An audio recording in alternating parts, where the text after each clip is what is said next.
بنائی نہیں گئی ہے. آپ یہ سوچئے کہ اس دنیا کو کس نے بنایا؟ اللہ نے. لیکن اللہ کو کس نے بنایا؟ اس کے لیے آپ کی عقل بنی ہی نہیں ہے. آپ اپنی آنکھوں سے اتنا ہی دیکھیے جتنی آنکھوں میں طاقت ہے. یہاں بیٹھے بیٹھے پٹنہ نہیں دیکھ سکتے ہو، یہاں بیٹھے بیٹھے آپ بنارس اور لکھنؤ کی چیزیں نہیں دیکھ سکتے ہو. تو اسی طریقے سے میرے بھائیو، آپ اپنی عقل سے اس سے زیادہ مت سوچئے جس کے لیے آپ کی عقل بنائی نہیں گئی ہے. بس عقل سے اتنا ہی کام لو جو عقل کا ایک دائرہ ہے، اس سے زیادہ نہیں. اسلام کے احکام کو ہمیں فالو کرنا، چاہے وہ ہماری سمجھ میں آئے یا نہ آئے. ظہر میں 4 رکعتیں ہیں تو مغرب میں 3 کیوں؟ اب آپ اپنی عقل سے وہ کام لے رہے ہیں جو آپ کی عقل کا دائرہ، آپ کی عقل کی لمٹ نہیں ہے. لمٹ کراس کر رہے ہیں آپ. اور سب سے زیادہ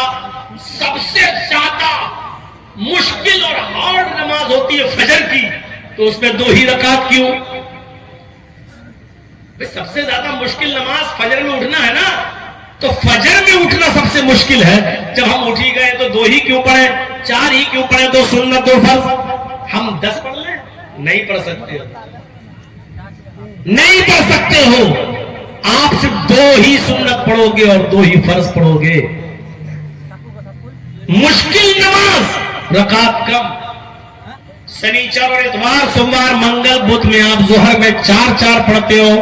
اور اس سے بھی بڑا دن ہے، مبارک دن ہے جمعہ کا، جو ہفتے کی عید ہے، جو عید اور بقرعید سے بھی بڑھ کر ہے.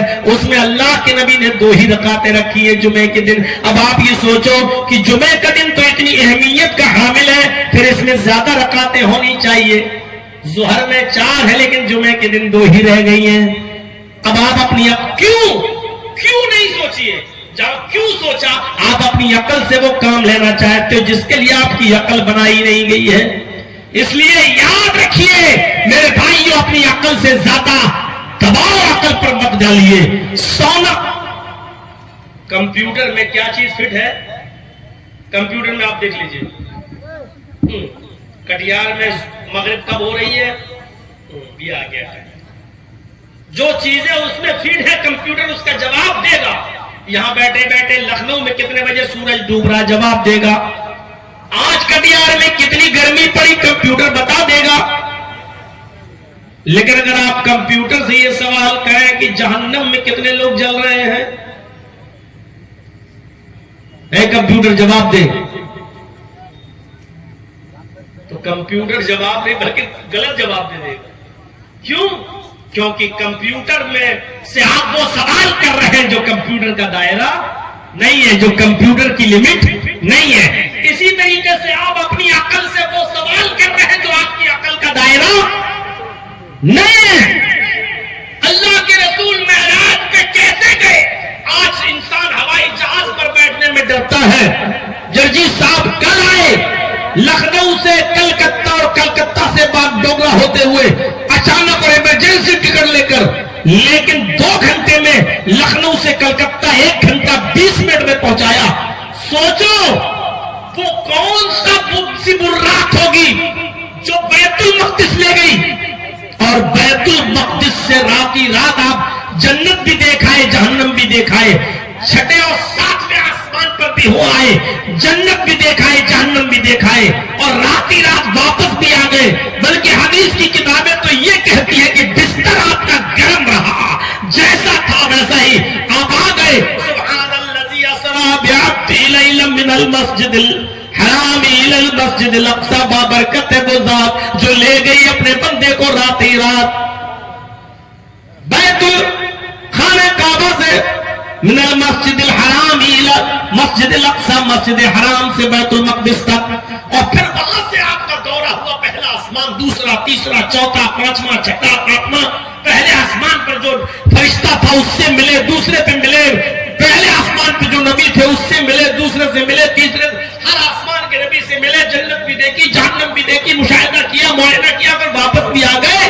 اب آپ کہو کہ ہوائی جہاز کو تو لکھنؤ سے کلکتہ اور کلکتہ سے باگڈورا آنے میں 2 سے 2.5 گھنٹے لگ جائیں، اور اللہ کے نبی 7 آسمان کے اوپر ہو کر آ جائیں، ایک ہی رات کا سفر ہو اور واپس بھی آ جائیں، کیسے؟ تو آپ اپنی عقل سے وہ سوال کر رہے ہیں جو عقل کا دائرہ نہیں، کیونکہ اللہ کے نبی نہیں گئے، اللہ لے گیا۔ سبحان الذی اسری بعبدہ لیلا من المسجد الحرام الی المسجد الاقصی، اللہ لے گیا۔ اور اللہ اتنی جلدی کیسے لے گیا، کیسے دکھا دیا، کیسے واپس لایا؟ اللہ کے بارے میں یہ سوچنا بھی غلط ہے کہ اس نے کیسے کر دیا، کیونکہ اللہ کے لیے کوئی کام مشکل نہیں ہے۔ اس کے لیے لفظ کیسا استعمال کرنا بھی کفر ہے، نہیں کیا جا سکتا ہے۔ اللہ نے یہ کام کیسے کر دیا؟ آپ اپنی عقل سے وہ سوال کر رہے ہیں جو عقل کا دائرہ نہیں ہے۔ میرے بھائیوں، ہماری تقریر تھوڑی سی آپ لوگوں کے مزاج سے اوپر چلی جا رہی ہے، جو ہم چھڑ دیے ہیں۔ ہمیں معلوم ہے کہ آپ لوگوں کا مزاج کیا ہے اور آپ لوگ کون سے ورڈ اور کون سے جملے استعمال کر سکتے ہیں۔ تو بس ایک بات تھوڑی سی آگے نکل گئی۔ میں یہ کہہ رہا تھا کہ ہماری عقل میں آئے یا نہ آئے، اسلام کے قانون کو ہمیں فالو کرنا ہے۔ ظہر کی 4 رکعت فرض ہے تو ہے، مغرب میں 3 ہے تو ہے، فجر میں 2 ہے تو ہے، ہمیں ماننا ہے بس۔ کیوں؟ آپ اپنی عقل سے وہ سوال مت کیجئے جو آپ کی عقل کی لمٹ نہیں ہے، جو آپ کی عقل کا دائرہ نہیں ہے۔ ایک اور چیز دیکھیے، اور بہت اہم چیز، مان لیجئے یہ آم کا پیڑ ہے، یہ جو لائٹ لگی ہوئی ہے میرے سامنے، جو یہ کھمبا جو ہے، یہ مان لیجئے آم کا پیڑ ہے، اور یہ جو ہے وہ بجلی کا پول ہے۔ دو چیزیں، یہ آم کا پیڑ ہے اور یہ بجلی کا پول ہے۔ مثال ذرا دیکھیے گا، ہوا چلی، آندھی آئی اور آم کے پیڑ سے کچھ پتے ٹوٹ گئے اور کچھ پتے ٹوٹ کر بجلی کے پول میں جا کر چپک گئے، ادھر سے اڑے اور ادھر چپک گئے چند پتے۔ بجلی کے پول پر ابھی لائن نہیں لگی ہوئی ہے، پتے چپک گئے، تو کیا ان پتوں کی وجہ سے کیا یہ بجلی کا کھمبا آم کا پیڑ ہو جائے گا؟ کیا آم کا پیڑ کہلائے گا؟ اب آپ کہو گے نہیں صاحب، آم کا پیڑ کیسے ہو جائے گا؟ میں آپ سے کہہ رہا ہوں اس پر آم کے پتے چپکے ہیں، کیوں نہیں ہوگا؟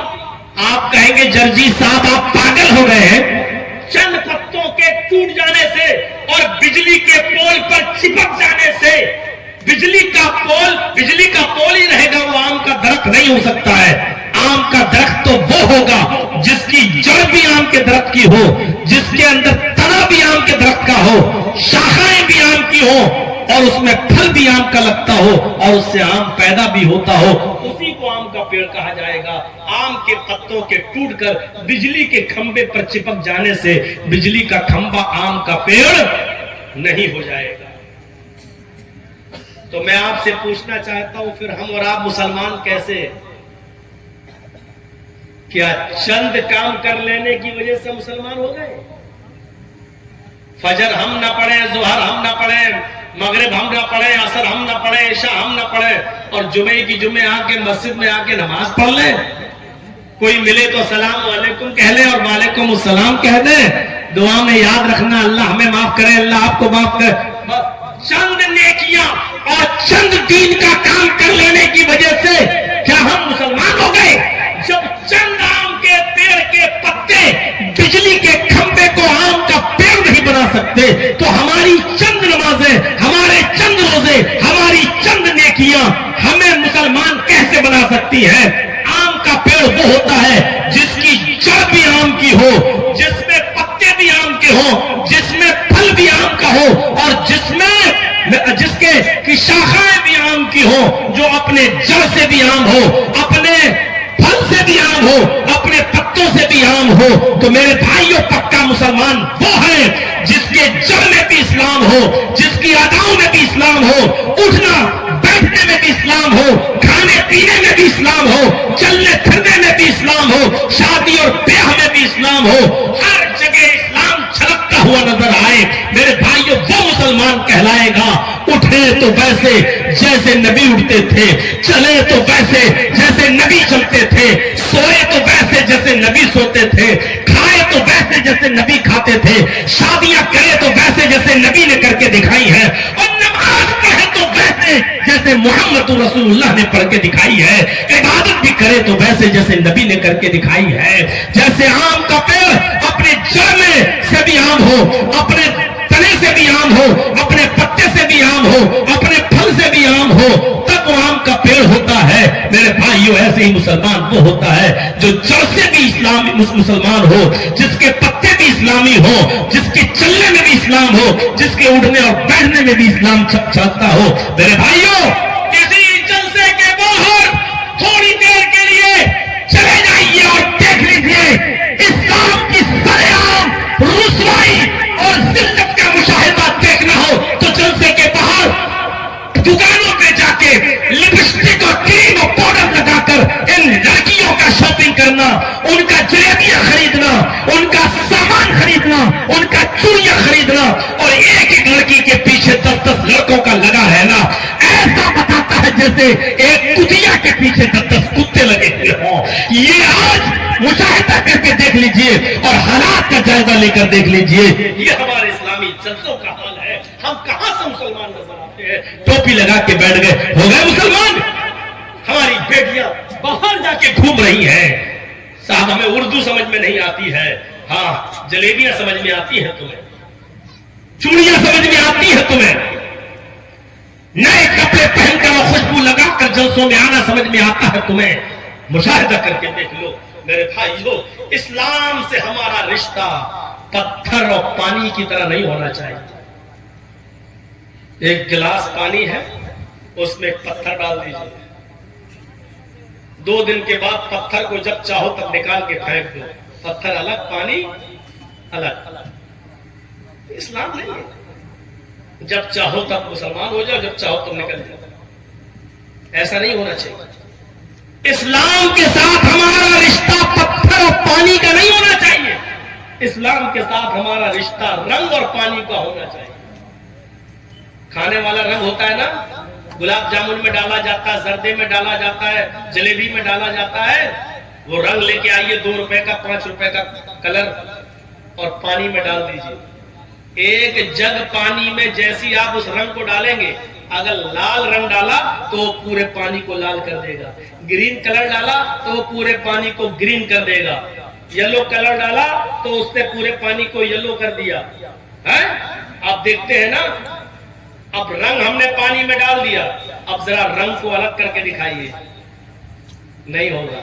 چلو پانی کو رنگ سے الگ کر کے دکھائیے, نہیں ہوگا. کیوں؟ کیونکہ اب پانی نہ رنگ کو چھوڑنے کے لیے تیار اور نہ رنگ پانی کو چھوڑنے کے لیے تیار. پانی نے رنگ کو اپنے اندر لے لیا اور رنگ نے بھی پانی کو اپنے اندر رنگ دیا, اپنے اندر سمو لیا. یہی رشتہ ہمارا اسلام کے ساتھ ہونا چاہیے.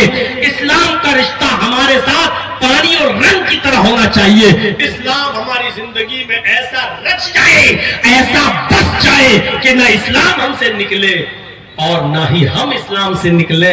جان چلی جائے لیکن اسلام نہ جائے. میرے بھائیوں, پانی اور رنگ کی طرح ہمیں اسلام میں گھل جانا چاہیے.